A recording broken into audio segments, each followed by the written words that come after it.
Hi, this is Diane Carbo with Caregiver Relief, and today I have Pat Deegan, our end-of-life specialist and podcast contributor. Today we're going to talk about end-of-life planning and understanding death rituals around the world that are here in the United States. One of the things we are in America is one of the most diverse countries in the world. We have so many different cultures. We're a melting pot. When these cultures come together, they create a new culture, and we do have American culture.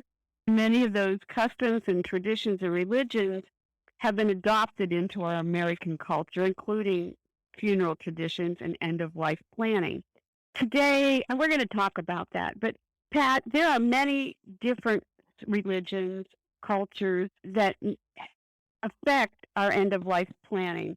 Factors such as our ethnic background, where we live, our values, even our social circumstances and our religion and spirituality, and even gender now plays a role.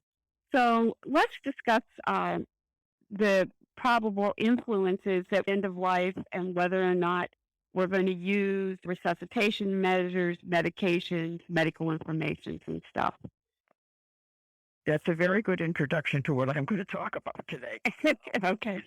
It really was. I think as caregivers, we have to be mindful of what these religious beliefs are or traditions and stuff when we're taking care of a patient. I think it's very comforting for the patient if the caregiver knows it, especially towards the end of life, because they know what the caregiver knows how the patient feels about certain religious beliefs. And that's very important. And I'll go into that in a minute. Funny you should say that, but the men tend to claim they have no affiliation whatsoever towards a religion, whereas women tend to belong to something and will readily admit it. And geographically, it was interesting because the South generally is evangelistic, let's say.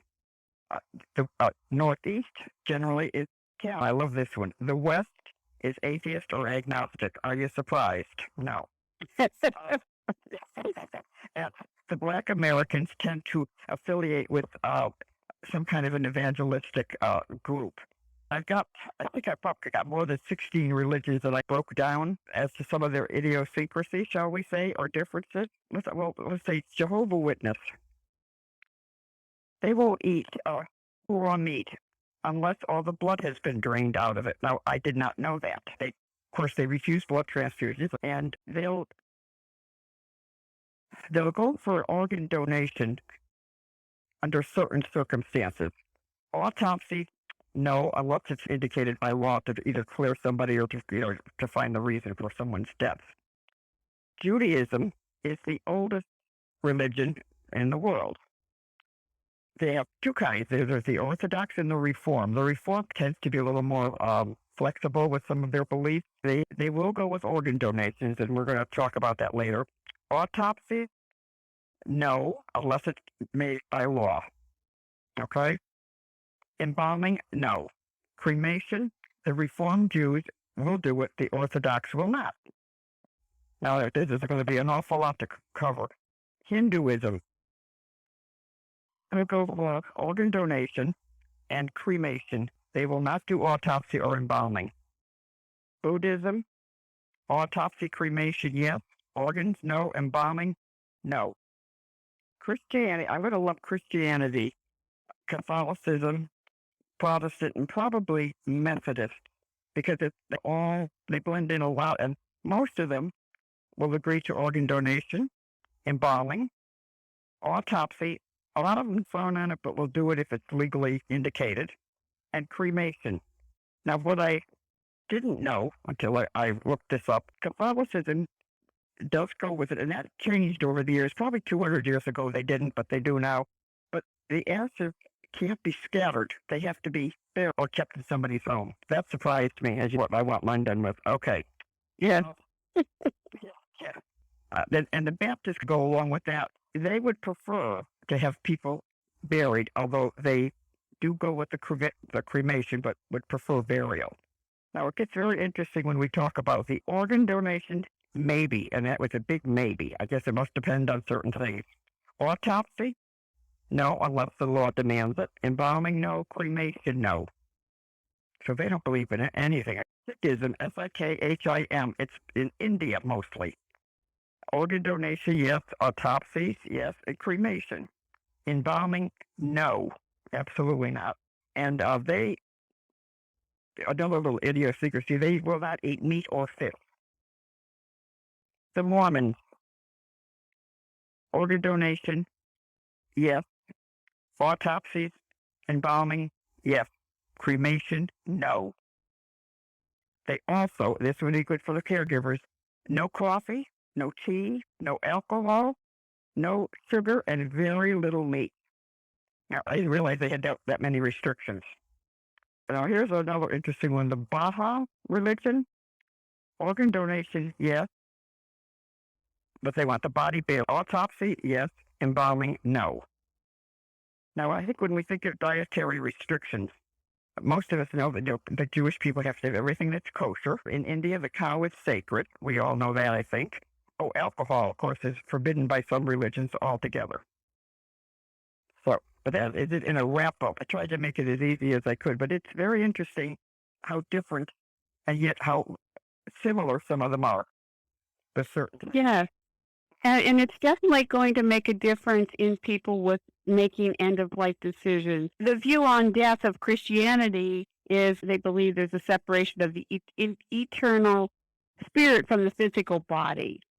And brain death is supported as death by most Christian denominations. So that means that a DNR or a DNI, which is do not resuscitate or do not intubate, is permitted if interventions would be futile or burdensome to the family. So those are things that we need to look at. And with Judaism, the view on death is a natural process that should be allowed to occur. And they don't believe hastening death is permitted at all.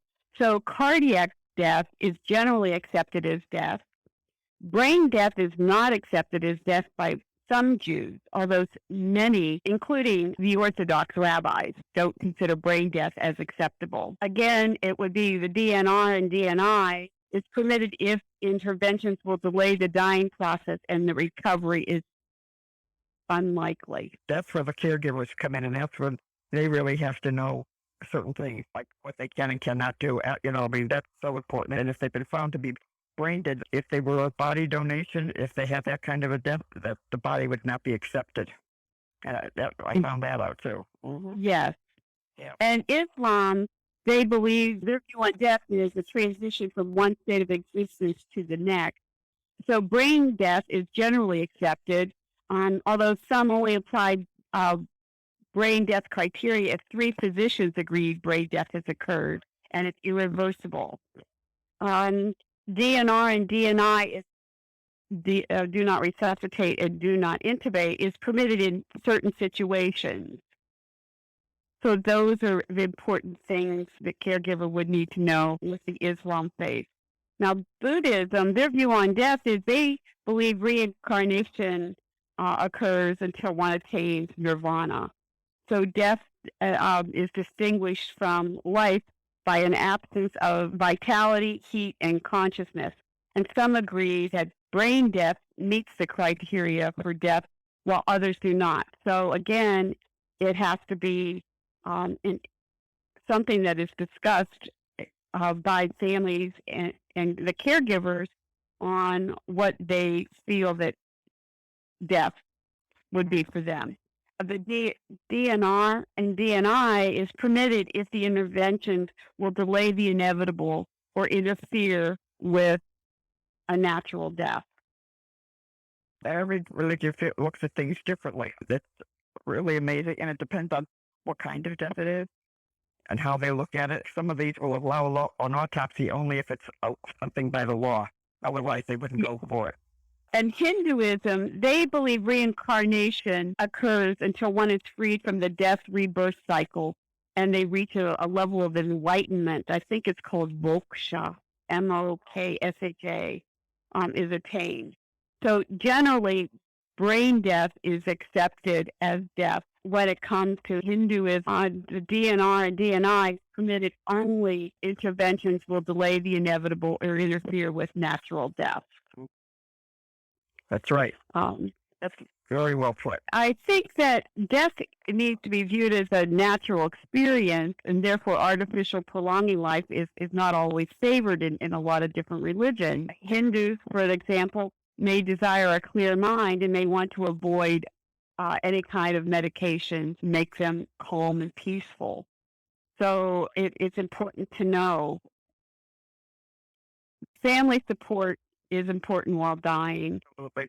Absolutely. An individual that surrenders peacefully and willingly is considered a good death, and it may not always be facilitated. So I'd like to talk about the different rituals that people go through in the different religions at the time of death. Christianity, people pray, they receive their sacraments. With the Catholics, there's the receiving. Well, that's great. Yeah.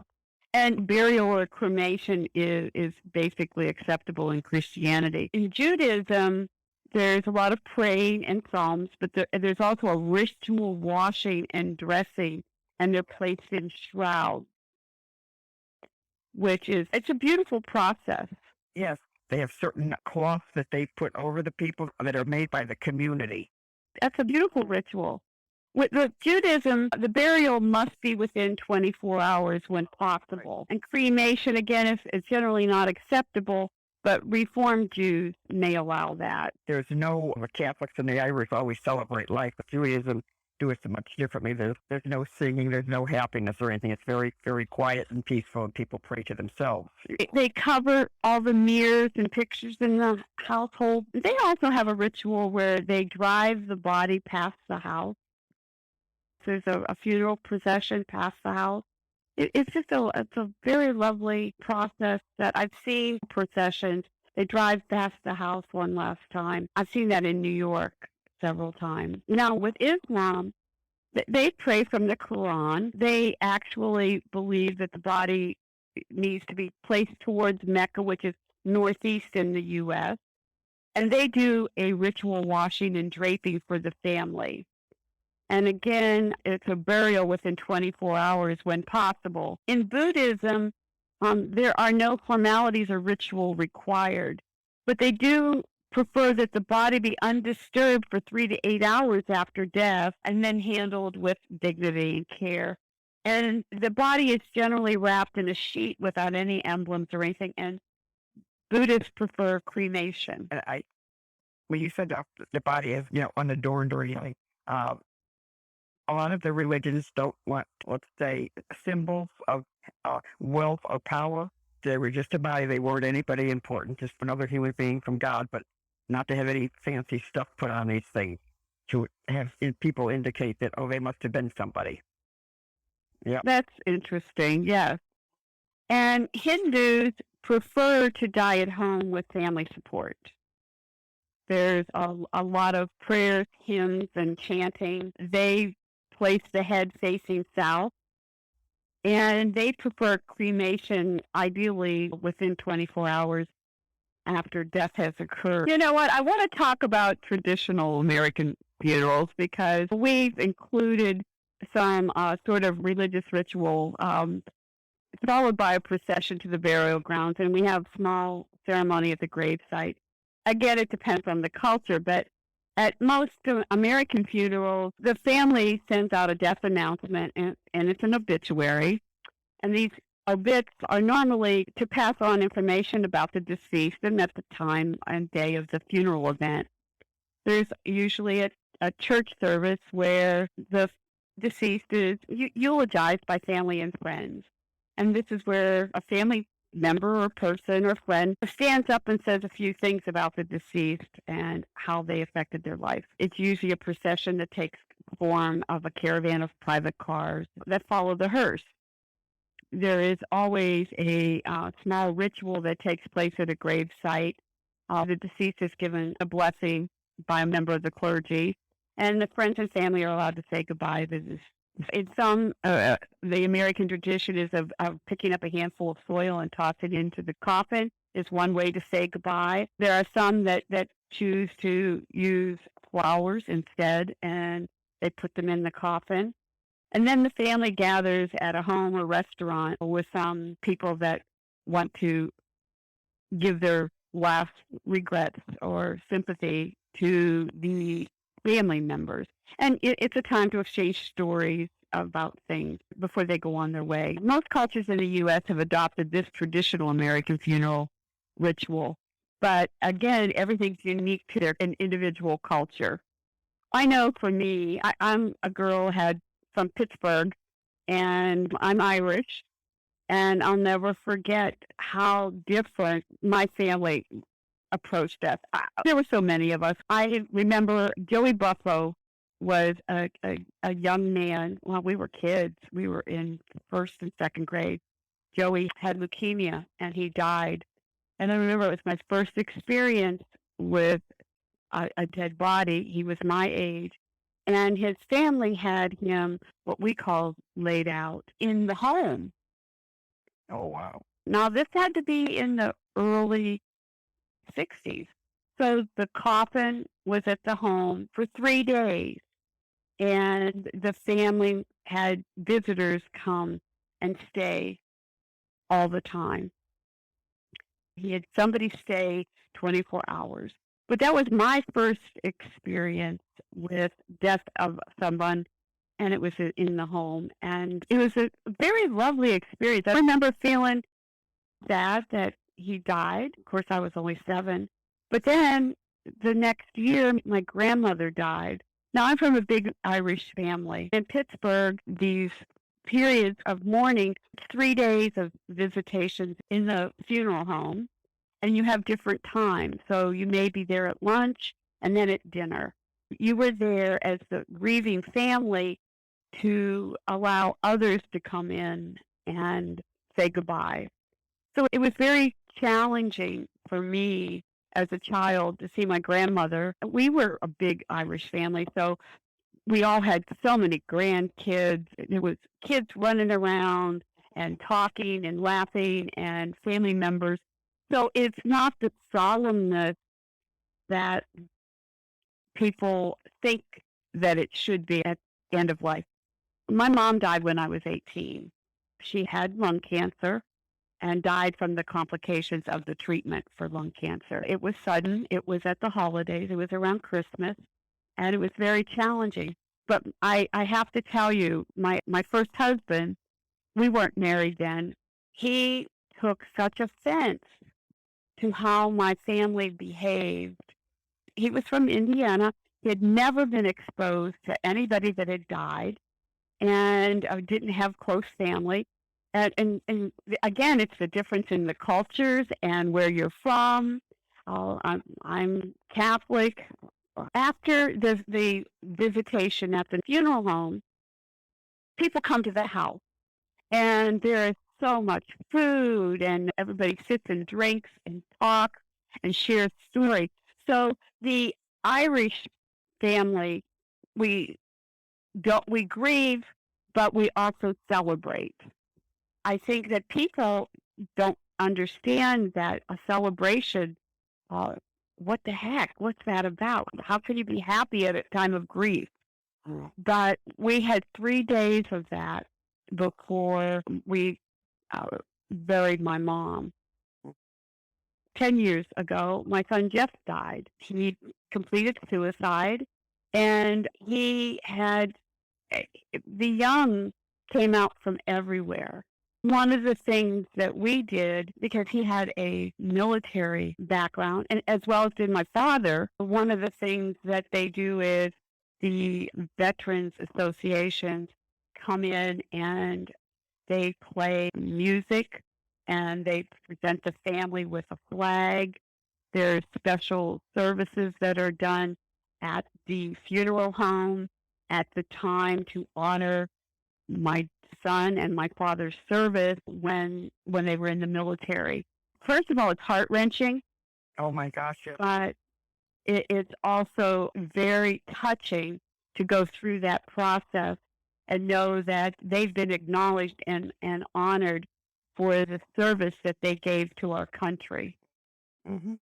I thought that was beautiful. My experience with my son just brought me to my knees. My son Jeff was single. They brought a flag to me And you know what? That to this day, it just makes me cry. The thought that they were honoring him, but it's very hard because they also do the 21 gun salute. Well, That was very hard for me to hear those guns going off. It was a beautiful service, and they come out in their full gear, the military, and they do a lovely presentation to the family member. And I think it's very nice. I know for and I can't. it was hard. I love the bagpipes. Mm. And we had Amazing Grace, and Danny Boy played Oh, nice. Oh, at his time. And one of the things I made sure that they did at Jeff's service that was important for, I think, the youth, because he was only 35 when he died. I told them, yeah, no, this is about a celebration of Jeff's life. Let's miss him and grieve him, but let's celebrate what he did and who he was. And I think that's really important. I think that we're moving more and more towards those types of practices, uh, personalizing them right. Mm-hmm. to and making them, silly as it sounds, happy and not sad. When you were talking about Christianity, they have the hearse and all these things. I couldn't help but think the extreme opposite of the people in Louisiana, where they have a parade and they're all this, noise and happiness and all this other stuff with the Yes. certain cultures. Oh, if you've never been to a New Orleans funeral, you haven't been to a funeral. It is an amazing experience. The joy and the fundamental love of life comes across. And it's a way that they help usher a person into the next life. It's a beautiful experience. And it's a very important experience for many. One of the things, Pat, I've seen it so many times where as soon as a person passes, the first thing somebody wants to do is open a window. Yeah, I've heard that. You have to let the spirit free. Yes, to free the spirit. Yeah. Mm-hmm. Yeah. And it's so, it's interesting to me how that's the first thing that people want to do is they want to open that window and they want to free that spirit. It's just a comforting action that we take in a moment of sadness and grief to help us get to the next step. Yep. And people don't think of these things as a sort of a ritual or something that makes the remainder people feel good about it, that they've done something for the soul, if you will. And dying is a unique experience, and it's very profoundly influenced by culture. And we only do it once, and we each deal with the dying process in a different way. Our past losses, our level of education or experience, our life experience, our spiritual and religious beliefs, and our personal philosophies all affect our feelings, our reactions, and expressions about death and dying. So it's important that we all embrace our cultural background on death and dying, because it can lead to a meaningful and a peaceful death. Oh, absolutely. Absolutely. I was going to touch very briefly on body donation. We talk about organ donation a lot, but a body donation is certainly an extreme wish. It's not for everybody, that's for sure. And the people that make this conscious decision, honestly, it's very important to them that the survivors comply with their wishes, that they really feel very deeply about this. And it can be very difficult, especially for the family, when for some reason the body doesn't qualify for body donation. They're grieving the loss of their child or son or whatever, and then when it doesn't happen, they have to grieve that they can't follow their instructions. And believe me, these people feel very strongly about this. The donor has to have a card with him wherever he goes so that they know. There's very strict complications, and you alluded to a couple of them, like they can't have an autopsy because the hospitals want the body preserved just the way it was. The person has to be free of, say, AIDS, hepatitis B or C, or sepsis. If the patient died of any of those things, he wouldn't qualify. And I don't think a lot of people Really think about those things. They have to be 21 years old. There's a maximum height. Now, that was surprising to me. They can't be over 6'2". Yeah, I know that. That surprised me a lot. And less than 200 pounds. We wouldn't have the advances in the medical field if there weren't people that were selfless enough to donate their bodies, because that's how we learned so many things about the human body. But people that donate their body, it's unbelievable. They do surgical techniques. They try all these other things. But what I found interesting when I was researching this is the body stays at the hospital for 2 years, where the body goes for the donation. They don't have a name. They're just a number. They will remain there for 2 years to have the different tests done or whatever they think. They will then go burial according to the law and to the religious ethnic thing. And then the ashes, they're usually cremated. Then the ashes go back to the family if they wish. If the family doesn't want them for whatever reason, it could be anything, they'll cremate them and scatter them. See, it's very hard on families because I've witnessed it twice in my career when the person that died wanted their body donated. And that's why I said they're very selfless, and it's a very conscious effort. But the families, for somehow, it's very hard for them not to have what you're talking about, the ritual of the funeral or the calling hours and all that other stuff, because all that's been taken away from them. And they really need a great deal of help grieving and in the bereavement process, because it's entirely different from anything else.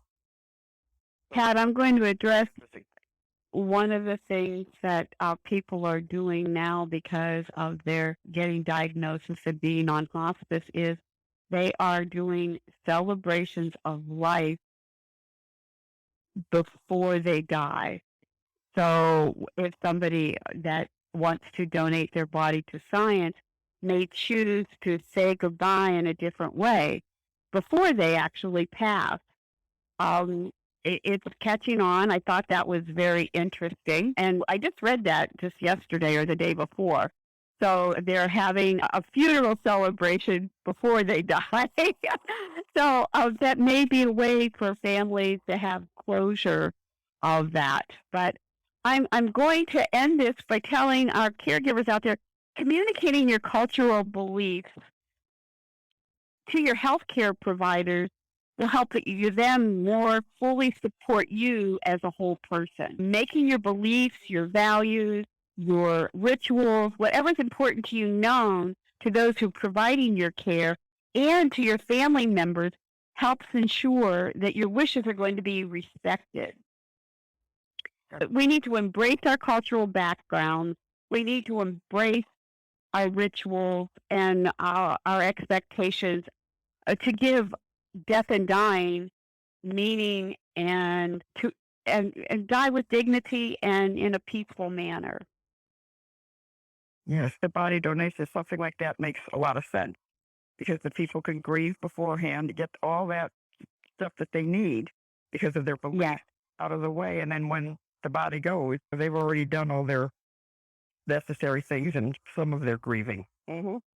Exactly. I think that when people are planning end-of-life planning, they need to make sure that they include their loved ones in the provision of that care and rituals for the dying person. I as a family member, would be grateful for and accept help from different sources if I knew what my family member wanted. And we need to understand and accept that family members and friends may treat you differently than they have in the past once they know that you're actively dying. But you need to try to move past that discomfort.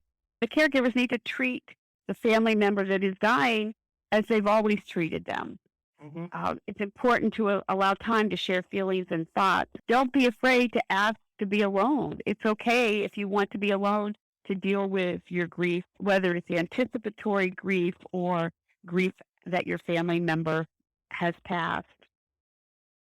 You have to learn to accept gifts from family and friends, and it's so hard when you have 10 lasagnas at your house and plates of cookies and cakes and casseroles. It's just really, it's people showing they don't know what to do. The Irish girl in me, I hear of a birth or a death or somebody ill, and I'm bringing food to your door. Exactly. Yep. And the Italians are the same way. I think we have to give the dying person, while they're doing their end of life planning, to have the ability to complete any unfinished business. You've said this so many times, Pat, and in so many religions, it's hard to talk about death and dying. I know for my family, my dad wouldn't allow us to say the cancer word. We didn't even think to mention my mom might be possibly sick, let alone dying.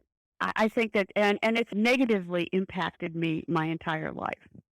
As far as I was very open and yes, I have unfinished business with my mom that I didn't get to share. I talk to her now. I still talk to her 50 years later. I'm still talking to her. And I think that we need to remember that we need to communicate our feelings and our needs in a way we can allow others to provide us with support, compassion, and love. Very nicely said. That's so true. Thanks, we forget Pat. a lot of those things. We really do. And so I'm going to end today with reminding every one of my caregivers that remember you are the most important part of the caregiving equation. Without you, it all falls apart. Be gentle with yourself. Practice self-care every day because you are worth it. Thanks so much for your time, Pat. And until next week, I'll talk to you later. Okay. Thank you. My pleasure. Bye-bye.